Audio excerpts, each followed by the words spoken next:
بسم اللہ الرحمن الرحیم نحمدہ ونصلی علی رسول الکریم اما بعد عن ابی ہریرہ رضی اللہ تعالی عنہ عن النبی صلی اللہ علیہ وسلم قال ان اللہ یحب العطاس ویکرہ التثاؤب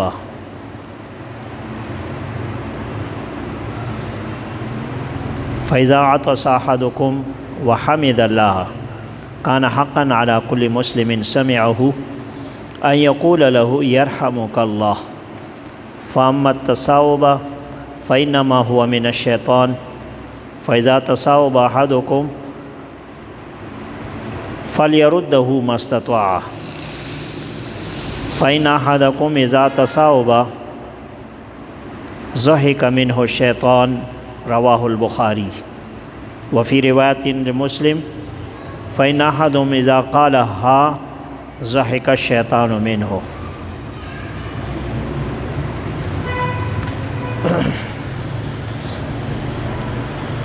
آج کے درس میں جو حدیث تلاوت کی گئی ہے اس کا تعلق آداب سے ہے، چھینکنے اور جمائی لینے کے آداب۔ یہ حدیث ابو ہریرہ رضی اللہ تعالیٰ عنہ سے روایت کی گئی ہے، انہوں نے نبی صلی اللہ علیہ وسلم سے نقل کیا ہے۔ قال نبی علیہ الصلوۃ والسلام نے فرمایا ان اللہ یحب العطاس، بے شک اللہ پاک کو چھینکنا پسند ہے، ویکرہ التثاؤب، اور جمائی لینا ناپسند اور ناگوار ہے۔ انسان کبھی چھینکتا ہے، کبھی اسے جمائی آتی۔ چھینک یہ دماغ کے کھلنے اور دماغ کے فریش ہونے کی علامت ہے، تو اللہ پاک چھینکنے کو پسند کرتے ہیں کیونکہ اس میں انسان کی طبیعت کھل جاتی ہے، حشاش ہو جاتا ہے۔ اور جمائی لینا یہ غفلت کی نشانی ہے، عموماً جب نیند کا غلبہ ہو تو اس وقت جمائی انسان لیتا ہے، اور غفلت سے شیطان خوش ہوتا ہے کہ انسان غافل ہو، تو اسی لیے اللہ کو یہ جمائی لینا ناپسند ہے۔ نبی علیہ السلام نے پھر اس کے بارے میں تعلیم فرمائی، ارشاد فرمایا فَإِذَا عَطَسَ أَحَدُكُمْ وَحَمِدَ اللَّهَ، جب تم میں سے کسی کو چھینک آئے اور وہ اس پر الحمدللہ کہہ دے،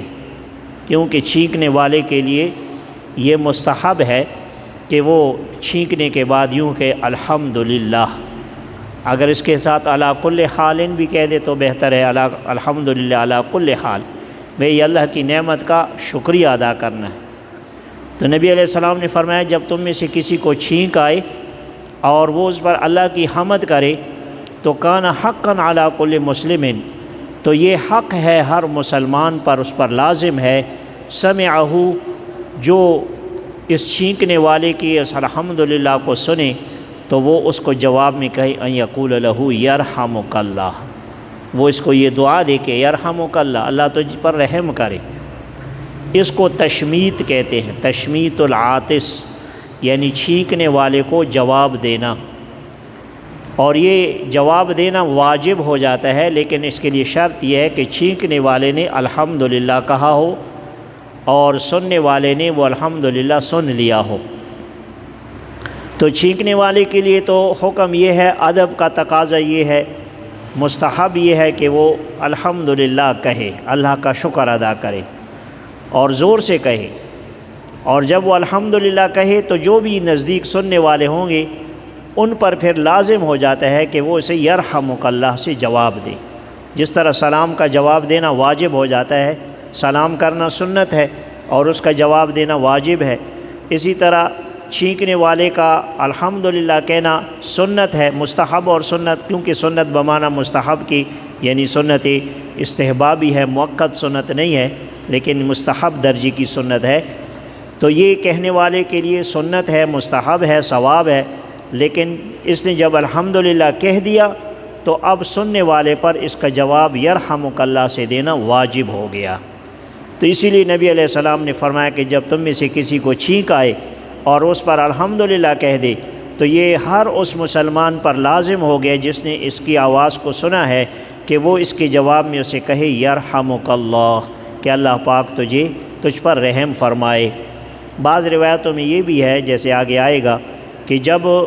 چھینکنے والے کو دعا دی جائے یرحمک اللہ کے ساتھ اسے دعا دی جائے، تو پھر چھینکنے والے کے لیے مستحب ہے کہ وہ جواباً اس کو کہے کہ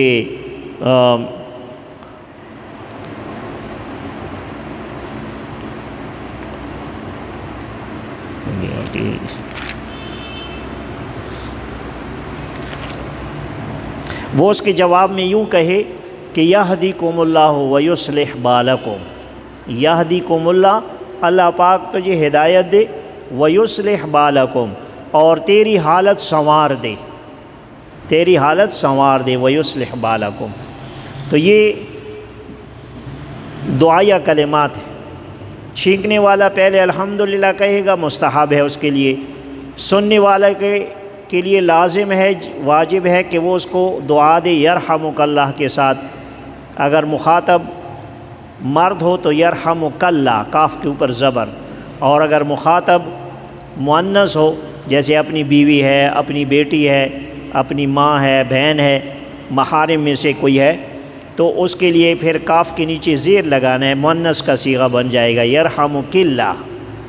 مؤنث کا صیغہ بن جاتا ہے۔ یہ عربی، اردو میں تو ایک ہی مطلب بنتا ہے، لیکن عربی میں مذکر مؤنث کے لیے تھوڑا سا فرق ہوتا ہے بولنے میں۔ تو یہ سننے والے پر لازم ہو گیا کہ وہ اس کو یرحمک اللہ کہے۔ پھر چھینکنے والا اس کے جواب میں اسے دعا دے، پھر یہ دعا دینا مستحب ہے کہ وہ کہے یہدیکم اللہ ویصلح بالکم، کہ اللہ پاک تم لوگوں کو ہدایت دے اور تمہاری حالت سنوار دے۔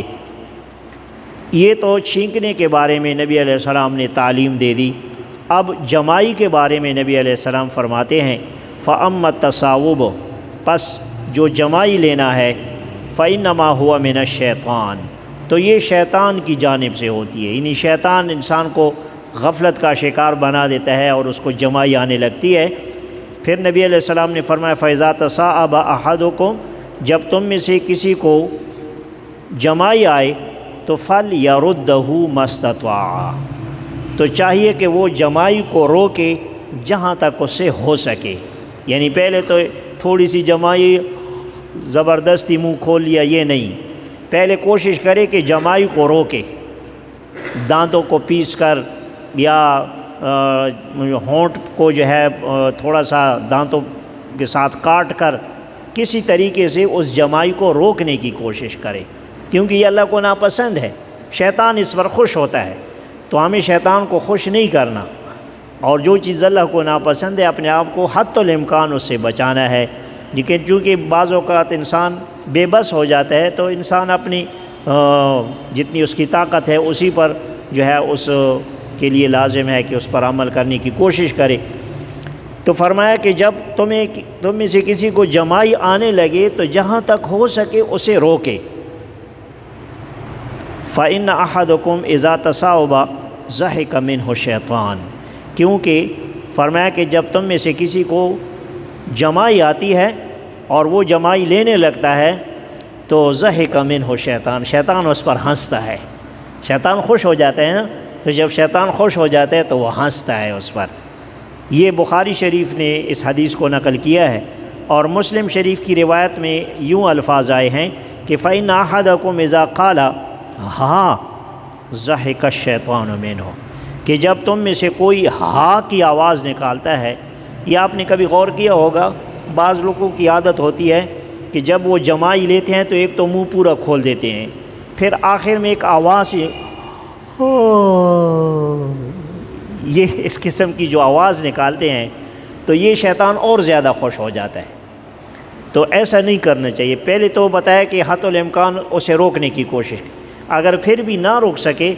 تو بعض دیگر روایت میں اس کا طریقہ یہ ہے کہ دائیں ہاتھ سے یا بائیں ہاتھ سے، دائیں ہاتھ کی انگلیوں کے اندرونی طرف سے منہ پر ہاتھ رکھ لے تاکہ دوسرے اس کے منہ کے اندرونی حصے کو نہ دیکھیں، منہ پر ہاتھ رکھ دے، اور یا بائیں ہاتھ کی انگلیوں کی پیٹھ کی جانب اس طرح ہاتھ رکھ دے، اور کوشش کرے کہ کوئی آواز اس میں نہ نکلے، اپنی طرف سے آواز نکالنے کی کوشش نہیں کرے گا۔ تو یہ آداب ہیں۔ کوئی گناہ اس پر ہوتا نہیں ہے کہ انسان نے اس طرح منہ کھول لیا اور انگڑائی یہ جمائی لے لی، آواز نکال لی، لیکن آداب کے خلاف ہے، نبی علیہ السلام کی مبارک تعلیمات کے خلاف ہے، لہٰذا اسے اپنانا نہیں چاہیے، اور اگر پہلے سے عادت بنی ہوئی ہے تو اس عادت کو اپنے سے ہٹانا چاہیے۔ اور خاص کر نماز میں بھی یہی حکم ہے، نماز میں بالخصوص اہتمام کرنا چاہیے کہ یہ جمائی نہ آنے پائے، اور اگر نماز میں جمائی آ گئی تو اور اس نے روکنے کی کوشش نہ کی تو پھر تھوڑی سی کراہت نماز میں پیدا ہو جاتی ہے، لہٰذا اگر بالکل نہ روکے تو اسی طرح سیدھے ہاتھ دائیں ہاتھ کی انگلیوں سے یا بائیں ہاتھ کی انگلیوں سے منہ پر ہاتھ رکھ دے، اور آواز تو بالکل بھی نہ نکالے ورنہ نماز کے ٹوٹنے کا خطرہ ہوگا اگر نماز میں اس طرح آواز نکالی۔ اور جہاں تک وہ الحمدللہ کہنے کا مسئلہ ہے، اس میں یہ بات ذہن میں رہے کہ اگر نماز میں کسی کو چھینک آ جائے، نماز میں کسی کو چھینک آ جائے تو وہ الحمدللہ نہیں کہے گا، کیونکہ نماز کی اپنا ایک طریقہ ہوتا ہے۔ بہت ساری باتیں نماز کے باہر تو ہوتی ہیں لیکن نماز کے اندر ان کی اجازت نہیں ہوتی، تو چھینکنے والا نماز کے دوران الحمدللہ نہیں، اسی طرح بیت الخلاء میں ہے تو بھی الحمدللہ نہیں کہا، کیونکہ اللہ کا ذکر ہے بیت الخلاء میں یا باتھ روم میں یا نہاتے وقت،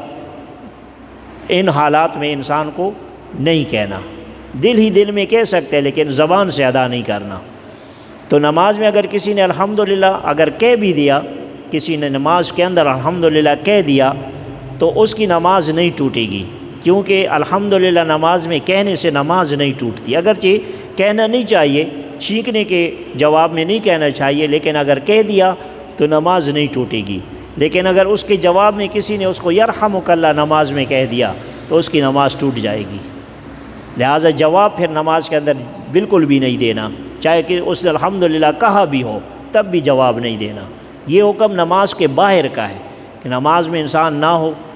دیگر کوئی ایسی حالت نہ ہو جس میں انسان کے لیے ذکر کرنا منع ہوتا ہے، عام حالات ہیں، تو ایسی صورت میں چھینکنے والے کو چاہیے کہ الحمدللہ کہے، اور سننے والوں پر لازم ہے کہ اس کے جواب میں یرحمک اللہ کہیں۔